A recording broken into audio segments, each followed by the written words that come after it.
목사의 아침 묵상 2023년 3월 5일 주일 아침입니다. 오늘은 베드로후서 3장 3절로 7절 말씀을 통해서 인내의 말씀 이런 제목으로 말씀 묵상의 은혜를 나누겠습니다.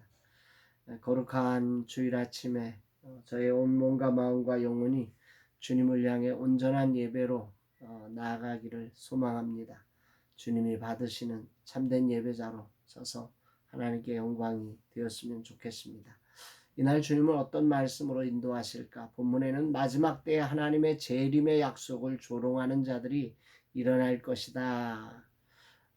베드로 사도는 성령의 그 놀라운 지혜를 통해서 이런 사실을 오늘 예언하고 있는 거죠. 3절 4절 먼저 이것을 알지니 말세에 조롱하는 자들이 와서 자기의 정욕을 따라 행하며 조롱하여 이르되 주께서 강림하신다는 약속이 어디 있느냐. 조상들이 잔 후로부터 만물이 처음 창조될 때와 같이 그냥 있다 하니. 사도 베드로는 정말 성령의 지혜로 이 앞으로 일어날 말세에 일어날 사건들을 오늘 우리에게 예언하고 있습니다. 놀라운 통찰력까지 또 전해주고 있죠. 베드로 사도가 이것을 어떻게 아느냐? 이거는 학문적 지식에 의한 게 아닙니다. 이것은 성령 안에서 성령이 하나님의 깊은 것까지라도 알아서 알려주시는 지혜의 은사인 거죠. 오늘 마지막 때에 어떤 일이 벌어질 거냐? 조롱하는 자들이 와서 마지막 때에 조롱하는 사람들이 있다. 믿음에 서 있는 사람들을 조롱하는 자들이다. 근데 뭐 믿음에 서 있는 자들을 무조건 조롱하느냐? 그게 아니라 주께서 강림하신다는 약속이 어디 있느냐? 조상들이 잔으로부터 다시 말해서 믿음의 사람들이 지금 죽어가고 있는데 만물이 처음 창조될 때와 같이 변한 게 하나도 없지 않느냐?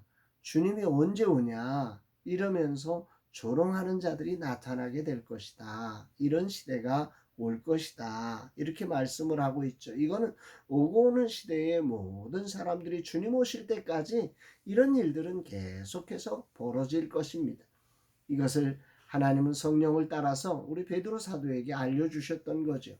그래서 베드로 사도는 그들을 향해서 이제 믿음으로 조롱받는 성도들이 그런 상황 속에서 어떻게 분별력 있게 통찰력을 가지고 믿음으로 살아갈 것인지를 이제 권면하기 위해서 오늘 5절로 7절에 걸쳐서 이렇게 말씀을 하고 있습니다. 이는 하늘이 옛적부터 있는 것과 땅이 물에서 나와 물로 성립된 것도 하나님의 말씀으로 된 것을 그들이 일부러 잊으려 함이로다.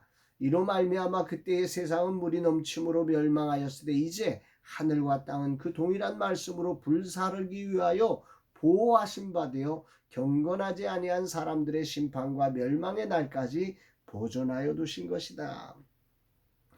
이 말씀에 의하면 베드로 사도는 세 가지로 말세에 믿는 자들을 경건한 삶을 살아가는 주님의 재림을 기다리고 있는 자들을 조롱하는 자들을 향해서 말씀을 해요. 세 가지로. 첫 번째 하는 이야기는 지구가 오래전 하나님의 말씀을 통해서 정말로 물로 덮여진 혼돈스러운 세상에 하나님께서 이 지구의 이 아름다움을 창조해내셨다. 말씀으로 빛이 있으라 하시며 빛이 있었고 하는 이 창조의 역사가 말씀으로 되어졌다고 하는 사실을 첫 번째로 이야기를 하고, 두 번째는 그렇게 그럼에도 불구하고 그 세상이 이런 하나님의 말씀으로 된 것을 일부러 잊어가고 있다. 잊어버리고 있는데 그때 하나님께서 두 번째로 하신 것이 말씀으로 홍수가 나게 하셔서 세상을 심판했다. 이런 이야기를 두 번째로 말씀하고, 셋째로 그렇게 말씀으로 세상을 다 창조했고 말씀으로 세상을 심판하셨던 하나님이 지금 다시 말씀으로 경건하지 아니한 세상을 불로써 심판할 것을 준비하고 계신다. 말세에 불의 심판이 있다. 이 이야기를 지금 성령 안에서 베드로 사도가 예언하고 있는 것입니다. 하나님의 약속이 깨진 것이 아니란 말이지요.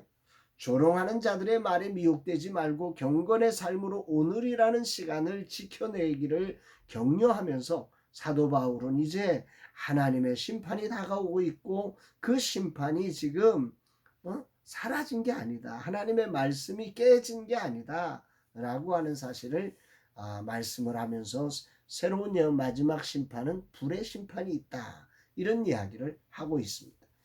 아직 주님의 재림이 오지 않은 것은 하나님의 사랑의 인내하심으로 그들을 기다리는 것이지 약속을 깨뜨리신 게 아니라는 거죠. 그래서 바울은 로마서에서 하나님을 인내와 위로의 하나님이다. 로마서 15장에 가보면 하나님을 인내와 위로의 하나님이다. 하나님은 참고 계신 거예요.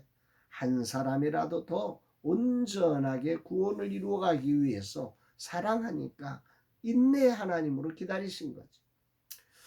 요한계시록에서는 또 이런 말씀이 나와요. 요한계시록 3장 10절에 보면 내가 나의 인내의 말씀을 지켰은즉 내가 또한 너를 지켜 시험의 때를 면하게 하리니 이는 장차 온 세상에 임하여 땅에 거하는 자들을 시험할 때라. 여기 보면 인내의 말씀을 지켰은즉 세상은 끊임없이 믿는 자들을 조롱하고 유혹하고 시험합니다. 이때 믿음의 사람들은 흔들림 없이 인내의 말씀을 붙들고 나아가요. 하나님의 말씀은 인내의 말씀이라는 거지. 인내가 필요한 거죠. 하나님은 그 사랑과 능력이 조금도 변하지 않으시는 분입니다. 변치 않는 사랑, 변치 않는 능력, 변치 않는 무한한 지혜로 우리 가운데 말씀을 보내어 우리를 지켜주고 계십니다. 그래서 말씀을 우리로 인내하게 하는 거죠. 인내의 말씀입니다. 거룩한 주일 아침 주님이 내게 무엇을 말씀하시는 것인가? 오늘 정말 일어나기 어려웠던 날입니다. 온몸이 아픕니다. 어제 체하기까지 해서 컨디션이 정말 좋지 않습니다. 예배자로 서기가 쉽지 않은 날입니다. 그러나 오늘도 주님이 찾으시는 예배자로 온몸과 마음과 영혼을 다해 주님을 예배하는 자가 되기를 다짐합니다. 인내의 말씀으로 오늘도 나아가라는 이 말씀이 그래서 울림 있게 다가옵니다. 날이 갈수록 세상은 교묘한 이단과 유혹들이 많아집니다. 나 같은 형편에 있는 사람들이 아마도 온라인이란 교묘한 방식으로 유혹을 당할 것입니다. 그러나 우리는 인내의 말씀을 지키며 온전한 예배자로 서가야 합니다. 베드로처럼 이런 때에 성령의 지혜를 힘입어 세상을 분별하며 미혹당하는 이들을 일으키는 자로 서야 합니다. 주님 이 종에게 이런 시대적 조류에 이끌려가는 사람이 아니라 베드로 사도처럼 깨어 사람들을 건져내는 사람이 되게 하여 주옵소서. 성령의 지혜와 지식으로 말씀을 전하게 하소서. 주님 이 종을 사용하여 주옵소서 고백합니다. 사랑하는 여러분, 거룩한 주일 인내의 말씀을 지키며 오늘이라는 이 시대를 분별해서 하나님의 거룩한 날을 향하여 믿음으로 오늘도 승리해 가는 우리 모두가 되시기를 주의 이름으로 축복합니다. 사랑합니다, 여러분.